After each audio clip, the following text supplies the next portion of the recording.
Bonjour à tous, bienvenue dans ce Let's Talk Crypto. On va voir ensemble une analyse de marché, voir un petit peu où on se trouve, sur quel niveau, est-ce qu'il faut rentrer, est-ce que j'ai loupé le train, est-ce que je suis en retard, j'ai loupé mon entrée. On voit ça ensemble.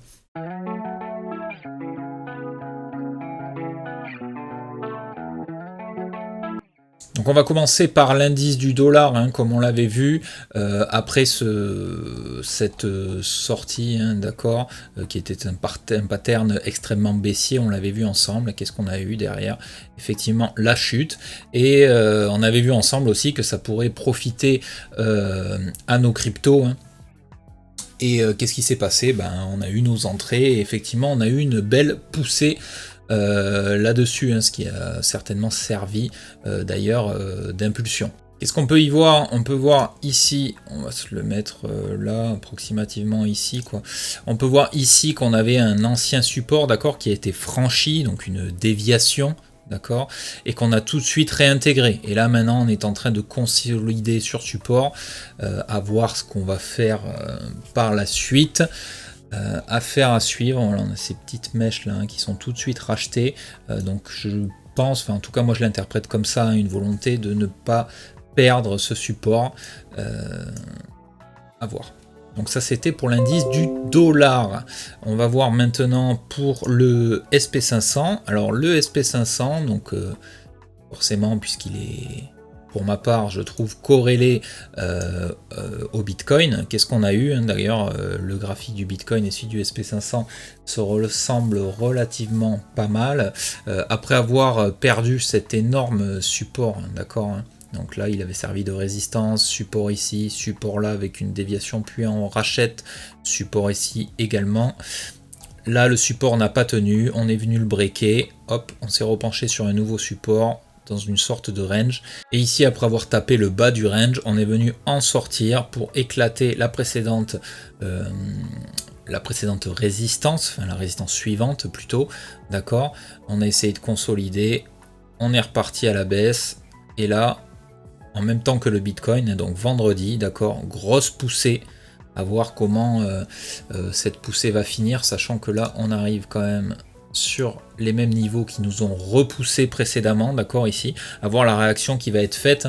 On est un peu pareil sur Bitcoin, d'accord, on est en attente de la réaction, donc les deux biais sont possibles.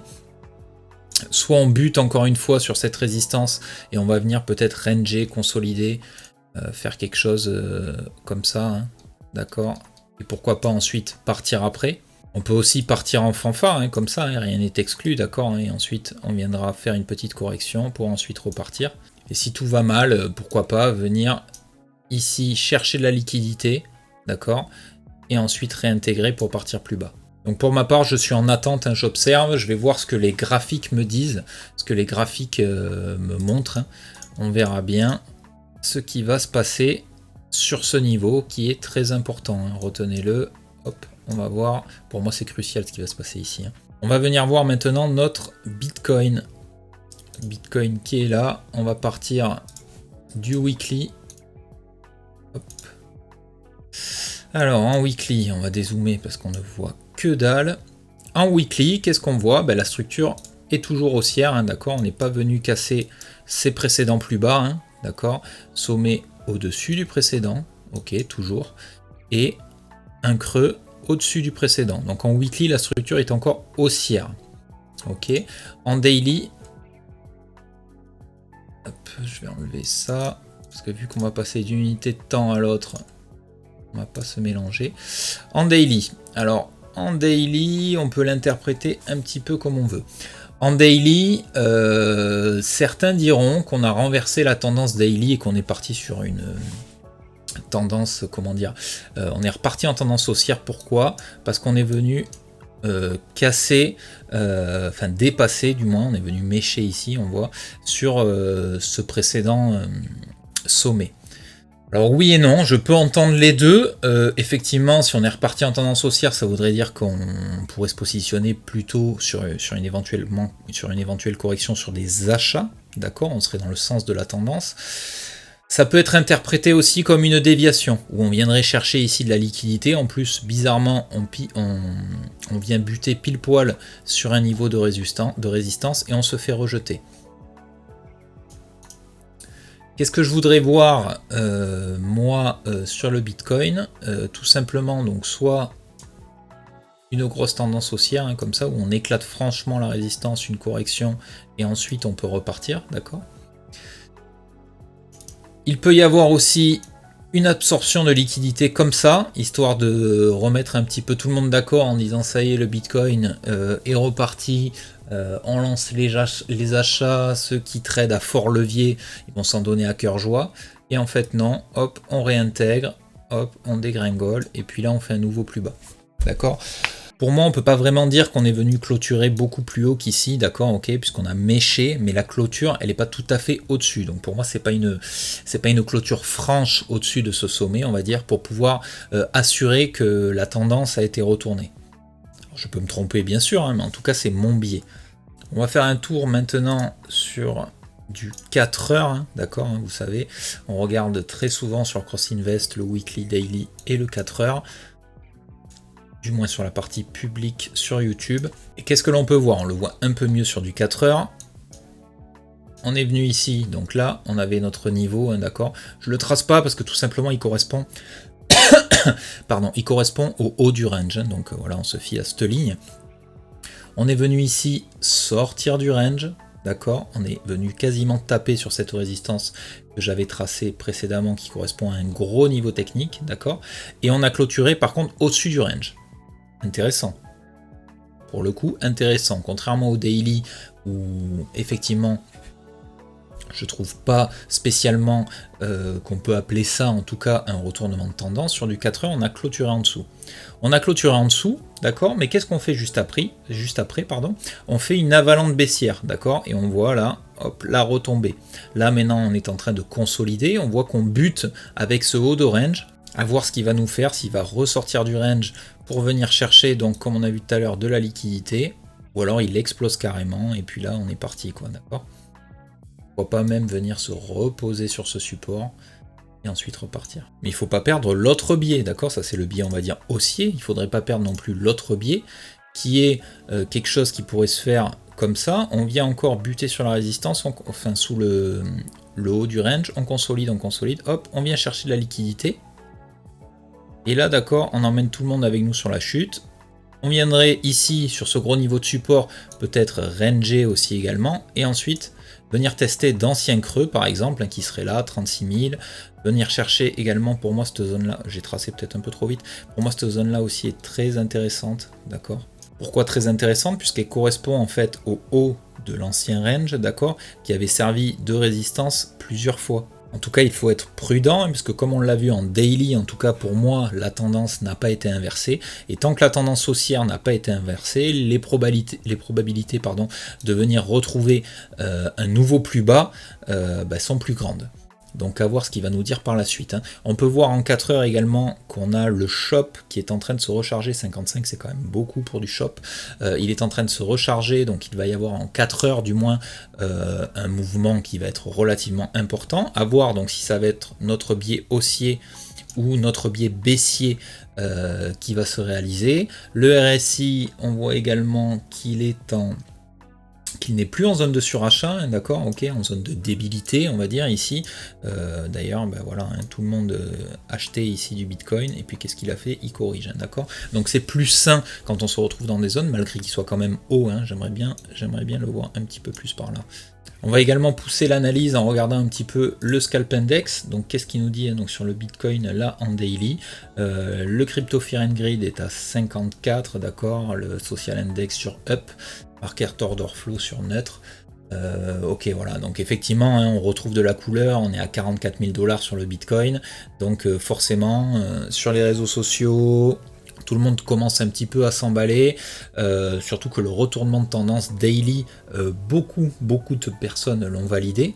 Donc qui dit beaucoup de personnes le valident, dit forcément beaucoup d'entrées de position à l'achat sur le Bitcoin, d'accord. Si on se penche également sur, donc là je suis sur Viewbase, hein, pour regarder un petit peu l'Open Interest, donc ça c'est l'Open Interest de Binance, d'accord. 5 minutes, non, peut-être pas 5 minutes. On va se mettre en daily. Est-ce qu'il va bien vouloir me le prendre? Ouais, il me le prend. Voilà, qu'est-ce qu'il nous dit cet open interest? Voilà, il nous dit que il a été racheté, donc le mouvement hein, donc du 4 février, hein, donc la hausse du 4 février, hein, d'accord, ici, là, quand on est parti de 36 000 jusqu'à 41 000, on voit qu'il y a une grosse zone, donc l'open interest, c'est le ratio entre les longues et les shorts, hein, donc on ne sait pas si c'est une majorité de longues ou une majorité de shorts qui a été ouverte, pardon, mais en tout cas, on sait qu'il y a des contrats dérivés qui ont été ouverts, ok. Quoi qu'il en soit, ici, quand on voit la grosse bougie verte qu'il y a eu en daily, on peut logiquement dire que ça a été une majorité de longues qui se sont mises en place, d'accord. Ou à l'approche d'une résistance, si beaucoup de contrats s'ouvrent, donc l'open interest qui monte, on peut aussi également se dire qu'il y a une majorité de shorts qui se mettent en place, d'accord. Dans tous les cas, un open interest qui monte, c'est jamais simple, hein. C'est jamais bon. Hein. On a d'ailleurs le parfait exemple ici, on a l'open interest qui a monté en flèche, d'accord. Donc une majorité de contrats qui se sont ouverts. Une fois, on ne sait pas si c'est du long ou du short, mais qu'est-ce que le prix a fait par la suite, d'accord. Il a dégringolé. Hein. Sur Twitter, on peut voir aussi, voilà, ils ont relayé l'info comme quoi le Crypto Fear and Greed Index est à 54, hein, donc c'est exactement les mêmes données que l'on a sur Scalpex. C'est jamais trop bon, je suis jamais trop dans le sens de la tendance quand ça va trop vite et que les gens se réjouissent un peu trop vite, hein, d'accord. Il y a une semaine, on était dans la zone d'extrême peur, et puis là maintenant, on est à 54. Quand il y a trop d'engouement sur le Bitcoin, bien souvent, les gens se placent et puis il y a une majorité de personnes qui vont être déçues. C'est toujours comme ça, de toute façon le marché il fait en sorte d'aller dans une direction qui n'arrangerait pas la majorité des personnes, donc soyez prudents. Si vous n'avez pas pu bénéficier de cette hausse, est-ce qu'il est temps de rentrer ici? Alors, ça dépend de votre profil d'investissement, encore une fois, on va supprimer tout ça. Ça dépend comment vous voulez vous placer, d'accord? Je vais me remettre en daily. On va tracer un petit Fibo pour le voir ensemble. Donc, je vais prendre ici le bas de range, et ici la résistance. Ok. Qu'est-ce qui peut être intéressant? D'accord. Je vous disais tout à l'heure que la zone, moi, qui m'intéressait énormément, c'était la zone qui était aux alentours des 38 000, enfin cette zone-là. C'est marrant parce que ça correspond aux 61,8 et 78,6 de Fibonacci. Hein. C'est intéressant quand même sur ce mouvement. Voilà. Tôt ou tard, moi je pense qu'on reviendra de toute façon tester cette zone. Alors, pourquoi c'est mon biais? C'est mon biais tout simplement parce que c'est des creux qu'on n'est pas revenu tester. Donc quand on part comme ça, tout droit, sans jamais tester des creux, pour ma part, c'est jamais trop bon. Il y a également ce creux qu'on n'est pas venu tester non plus, d'accord? En tout état de cause, si vous voulez vous placer sur le Bitcoin ici, puisqu'on a vu que ça peut très bien partir fort, hein, d'accord, hein, le Bitcoin nous fait quand même des choses assez extraordinaires, donc vous placez ici, c'est pas idiot. Le Bitcoin à 44 000 euros, 44 000 dollars, pardon, c'est pas idiot, effectivement, s'il part comme ça, vous serez bien content d'être rentré ici. Le seul problème, c'est qu'il ne faut pas faire all-in ou rentrer avec un levier x100 ou x50, c'est des idioties, même x20. Vous pouvez très bien effectivement faire de l'achat spot maintenant, c'est sur un niveau, on est sur un haut de range, d'accord, mais c'est pas un niveau idiot. Par exemple, y consacrer une petite partie de votre capital. Si jamais le prix il descend et qu'il vient ici sur ce support, vous pourrez renforcer votre position ici. Et si jamais le prix nous donne la chance de revenir vers des niveaux comme ça, pourquoi pas, effectivement, doubler votre investissement, ce qui vous permettra de lisser votre entrée et avoir un prix d'exercice peut-être qui sera aux alentours des 40 000 dollars. Et comme ça, vous n'aurez pas l'impression d'avoir loupé le train. Pour ma part, est-ce que j'ai envie de me placer tout de suite ? En tout cas sur le Bitcoin, je suis placé sur certains alts, mais là on se consacre que sur le Bitcoin sur la vidéo. Pour ma part, j'attends de voir la réaction qu'il va y avoir au retest de cette résistance, d'accord, et voir si on arrive à s'affranchir de ce haut du range. Auquel cas, j'attendrai de voir le niveau logique sur lequel il va venir se reposer, pour moi c'est ici. J'attendrai de voir également la réaction, mais c'est vrai que si je peux choper une entrée dans ce rectangle-là, ça serait vraiment pas mal, enfin en tout cas c'est ce que j'aimerais bien voir. Est-ce qu'il va m'en laisser l'opportunité? Ça, il n'y a que lui qui peut nous le montrer. Voilà pour cette analyse rapide. Concernant les altcoins, je suis placé sur quelques alts qui sont dans des configurations intéressantes. On a beaucoup de configurations intéressantes sur les alts actuellement. Après ici je vous parle que du Bitcoin, pourquoi? Tout simplement parce que c'est lui qui va mener la danse et que de toute façon si le Bitcoin crache, tout crache. Donc je préfère me concentrer sur le Bitcoin, en tout cas sur YouTube. Rejoignez le Discord, n'hésitez pas, c'est là-bas qu'on approfondit un petit peu plus plan de trading, vraiment les entrées, est-ce qu'elles sont pertinentes ou pas, nos plans sur les altcoins, nos analyses graphiques, et puis c'est une communauté, hein, tout le monde partage un petit peu son biais, tout est bon à entendre, et pour tout type de niveau. L'important c'est de s'intéresser et surtout d'observer ce que va nous faire le prix avant de rentrer n'importe comment. Je reviens encore une fois sur le profil d'investisseur, c'est quelque chose qui est pas bien cerné encore un petit peu, j'ai l'impression, par la communauté, j'ai pas mal de questions sur le sujet. Voilà, en tant qu'investisseur long terme, vous devez, je dis bien vous devez, de trader sur le weekly et le daily, d'accord? En weekly, on a vu que la tendance était toujours haussière, donc pas de panique. En fait, ces bougies rouges, c'est quoi? C'est des retracements effectivement profonds, mais ça ne reste que des retracements et des corrections pour l'instant. On n'a pas perdu encore la tendance.